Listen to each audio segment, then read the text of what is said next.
Everybody loves to hate Facebook, and across party lines that too. If you thought Facebook was on the receiving end only of opposition parties in the last few days after a Wall Street Journal claimed that some of its prominent officials were partial towards the ruling party, well, think again, because Union Minister Ravi Shankar Prasad shot off a letter to Facebook yesterday claiming that a lot of senior members of their team are very partial and pro another ideology. But in the middle of this so-called clash of ideologies, we have a very real deposition which took place today.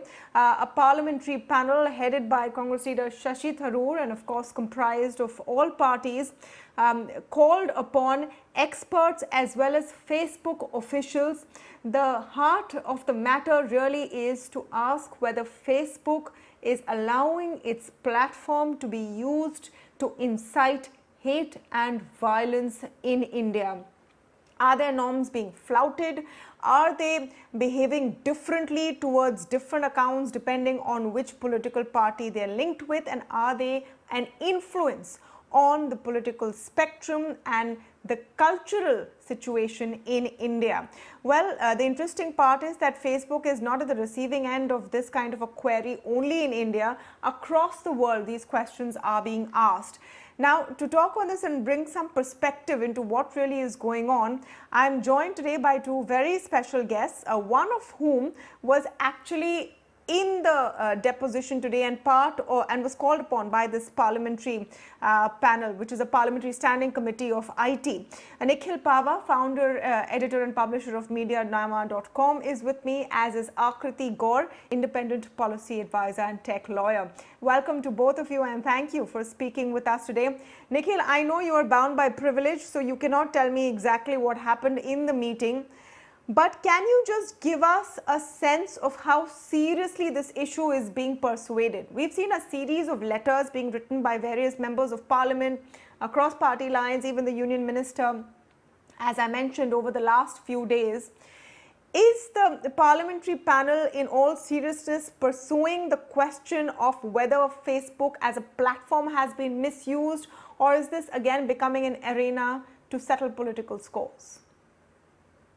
I can't talk about the parliamentary panel or its motivations or whatever happened in the meeting. I'm sorry. So, but what I will say is that given the fact that there was there is a committee process happening with the Delhi government, and the fact that the Parliamentary Standing Committee is looking into the role of Facebook and the accusations of political bias. This is being taken very, very seriously by both the Delhi government as well as by the Parliamentary Standing Committee. And I think it is something that needs to be taken very seriously, because we've seen several stories and of indicating a bias, and also several political parties, and frankly, all political parties will always feel that the platform is biased against them. But the fact that there might be a bias needs to be checked, it needs to be investigated, and because this is a platform that has the potential to shape our democracy and to shape many countries in the world. So it's necessary for the platform to remain neutral, for them to demonstrate neutrality, for them to remain transparent. Yeah. No. Yes.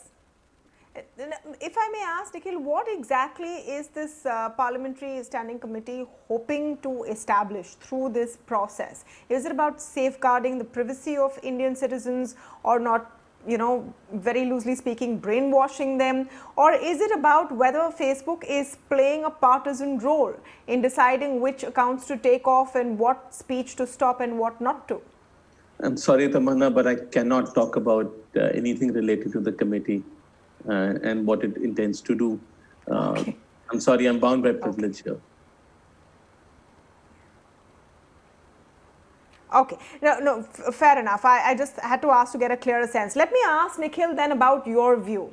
In the midst of what we are seeing so far, till say about yesterday, it would have been safe to say that opposition parties in India are accusing Facebook of playing favorites with the ruling BJP, and they are not curbing their alleged hate speech as much as they should. Then you have a letter dashed off by Ravi Shankar Prasad, Union Minister, making similar accusations from the other side, saying top officials within Facebook have a very different ideology and are allowing abuse of key figures within the BJP, etc. Is this now a level playing field? The accusation suggests that it isn't. Let's even if it is, can we really, can countries really run the risk of allowing Facebook to decide whether it's a level playing field or not? And I think there need to be regulations in place for this.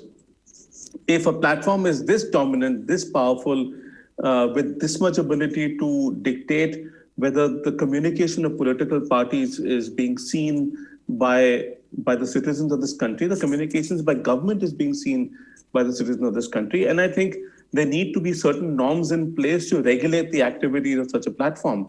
Today, we know that there is algorithmic intervention in terms of identifying hate speech. But what we weren't aware of until the One Street Journal story was that the local team can also intervene in order to determine whether some content should stay up or stay down. So even how Facebook moderates content is something that we weren't aware of until the story. And so I would say that any country that wants to ensure that the narrative is free of bias on these platforms needs to have norms in place. But at the same time, these norms shouldn't be such that they harm our freedom of expression. So it's a very, very tricky balance to find. And I hope this doesn't lead into a situation where, Facebook controls more of our speech and governments also through Facebook control more of our speech. So we have to prevent hate speech, prevent bad behavior, and yet retain the good. And it's not going to be an easy choice for the government. It's not going to be an easy policy to make. And I think citizens should be involved in the process of this policy making.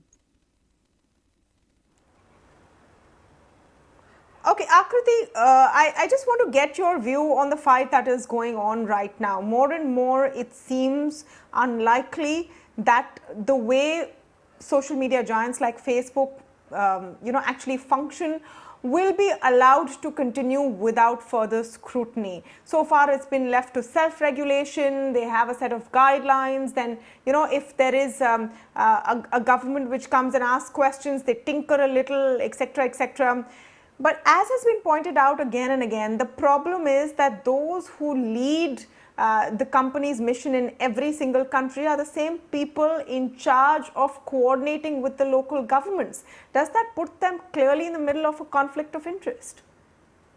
So, Tamanna, I think you've rightly pointed out that the time has come to scrutinize social media platforms like Facebook and Twitter even more. And I'd like to say that, India is not the only place which is now seriously thinking about these.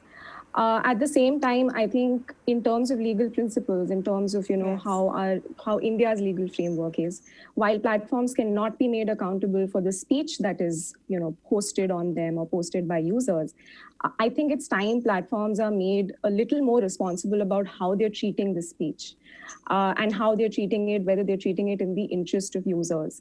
And as in, fortunately or unfortunately, Facebook being a corporation, will always have certain business interests. It will always have interests in, how it's financially managed or, how the business model works. So at the same time, its role in society is now being seen, less than that of a, usual company, which, just exists in the ecosystem, but it's actually the one which is shaping opinion. It's shaping our democracy as we speak. So there is a need to recognize that there is a corporate and business element to this platform. At the same time, it has assumed a more social, a more, citizen-facing role. And I feel laws need to distinguish the two. In terms of the corporate functioning, there are ways in which, how, directors are liable, etc. There are existing corporate governance norms which apply. But I feel like with internet companies, they might have to be reconsidered. At the same time, I think in terms of our public interest laws, we need to make sure that the people who are actually in charge of the business models are making these speech decisions, right? And at this point, we don't know how content moderation really works. And I'd like to bring about some of the reports that Facebook comes up with. There's the content moderation enforcement report, which comes every quarter. Now, one thing that Facebook could start doing is probably give out India-specific statistics or tell us how these decisions are being made about our own speech. And I believe that there are laws that we can think which can at least achieve that balance to begin with.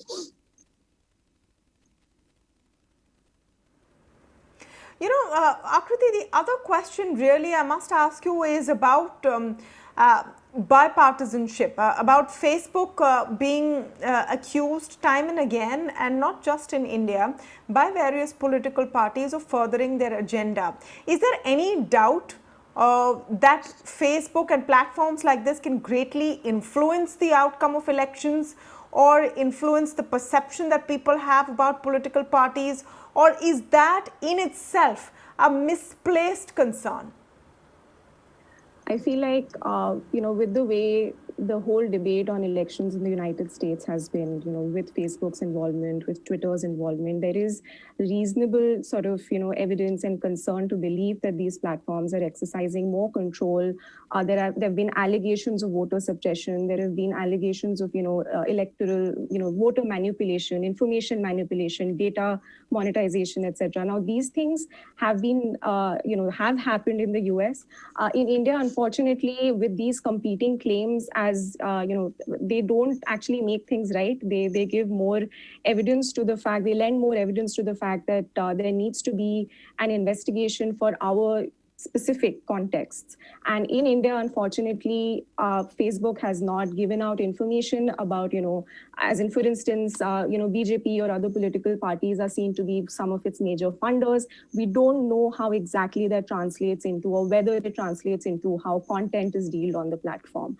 So these are some open questions, but definitely with these letters and, international reports on how Facebook operates in India, there is now sufficient information which should merit more scrutiny on whether Facebook is involved in voter manipulation or suppressing election procedures.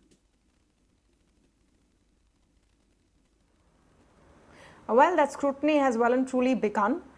In an official capacity from a parliamentary standing committee. We'll track the story and see where it really goes. Thank you so much, Nikhil and Akriti, for joining us. But I just want to tell my viewers that, you've possibly heard about Facebook being under fire the world over, which is why it's important to track what is happening the world over as well. So, for example, in the United States, Facebook is facing allegations that they allowed Russia to influence the outcome of the 2016 elections. The United Nations is probing Facebook's alleged role in the slaughter of Rohingya Muslims in Myanmar. In Australia, Facebook has been sued for sharing personal details of over 3 lakh people. They're also under heat right now to pay media companies for stories, and that's also something very important to track as the dynamics of that business change. In the UK, they have had to pay a huge fine for breach of data protection laws. They've been accused of influencing the referendum for Brexit. And in Sri Lanka, they were temporarily blocked to curb fake news after the Colombo blast. In Philippines, also, supporters of Duterte have allegedly misused the platform to discredit opponents. So it's time, really, that Facebook at least get its act together or be more transparent about what it actually does. It can no longer wield that kind of power without scrutiny. Well, I want to take a very short break here on the India development debate, but when we come back, it's our special segment in the India Revival Mission. We speak next to Nokia's Senior Vice President Sanjay Malik on how India can truly become Atmanirbhar in the telecom space. Don't go away.